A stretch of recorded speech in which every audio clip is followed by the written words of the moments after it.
Yung pinsan ko dito para siya na magatid sa inyo sa sitio. Kahit doon na kayo magpalipas ng gabi sa amin, mukhang di na rin naman kayo niyan makakabalik kaagad. May punto naman si Kulot. Aabutin na nga talaga kami doon ng gabi. Wala naman kaming nagawa dahil kailangan na talaga niyang umuwi.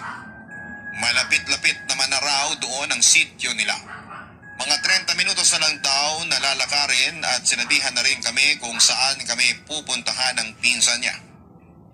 Nagpatuloy kami noon sa pamimigay ng mga gamot at hindi ko inaasahan ang mainit na pagtanggap sa amin ng mga taga roon sa unang sityo na napuntahan namin. May ilang pang nag-aalok sa amin ng merienda tulad ng nilagang saging at kaping gawa sa sinunog na bigas.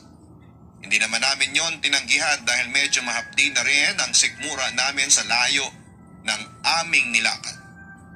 Naku, Mang Mauricio, maraming salamat po rito sa saging at kaping pinamerienda ninyo. Konti lang po kasi yung dala naming pagkain. Kulang na kulang pa po para sa aming lahat. Hindi kasi namin nakalaing ganito pala kalayo tong lugar ninyo. Si Mang Mauricio, yung may-ari ng bahay na pinagpahingahan namin noon. Binigyan namin ng gamot yung bunso niyang anak at pinakunahan na rin. Nagbiro pa siya noon na buti pangaraw kami dahil malalakas pa. Samantalang siya raw ay senior na. Tinanong niya kami kung saan pa namin ipamimigay yung mga dala naming gamot.